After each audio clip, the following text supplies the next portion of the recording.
My fellow Singaporeans, I've said before that the world is changing in ways that will disadvantage small open economies like Singapore.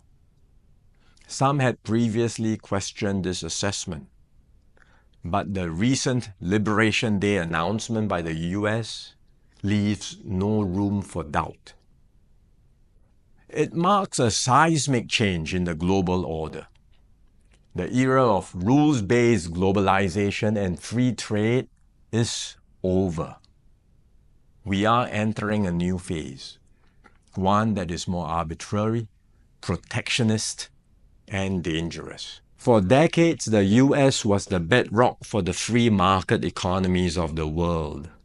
It championed free trade and led efforts to build a multilateral trading system, anchored by clear rules and norms where countries could achieve win-win benefits through trade. This WTO system brought unprecedented stability and prosperity to the world and to the US itself. To be clear, the system is not perfect. Singapore and many others have long called for reform to update the rules and to make the system better. But what the US is doing now is not reform. It is abandoning the entire system it had created. Its new approach of reciprocal tariffs, country by country, is a complete rejection of the WTO framework. The US has placed Singapore in the lowest base tier with a tariff of 10%. So the direct impact on us may be limited for now, but there are wider and more profound consequences. If other countries adopt the same approach as the US, abandoning the WTO and trading only on their own preferred terms country by country, it will spell trouble for all nations, especially small ones like Singapore. We risk being squeezed out, marginalized, and left behind. We can also expect a strong global response to America's tariffs. Singapore has decided not to impose retaliatory tariffs, but other countries may not exercise the same restraint. The likelihood of a full-blown global trade war is growing.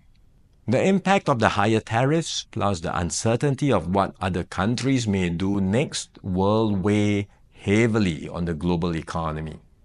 International trade and investments will suffer, and global growth will slow. Singapore will take a bigger hit than others because of our heavy reliance on trade. The last time the world experienced something like this was in the 1930s. Trade wars escalated into armed conflict and eventually the Second World War. No one can say how the current situation will unfold in the coming months or years. But we must be clear-eyed about the dangers that are building up in the world. Global institutions are getting weaker. International norms are eroding. More and more countries will act based on narrow self-interest and use force or pressure to get their way. This is the harsh reality of our world today. We will stay vigilant. We will build up our capabilities. We will strengthen our network of partnerships with like-minded countries. We are more ready than many other countries with our reserves, our cohesion, and our resolve. But we must brace ourselves for more shocks to come. The global calm and stability we once knew will not return anytime soon.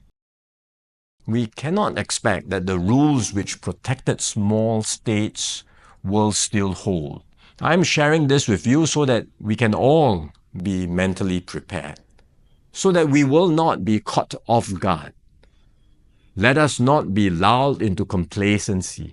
The risks are real and the stakes are high. The road ahead will be harder.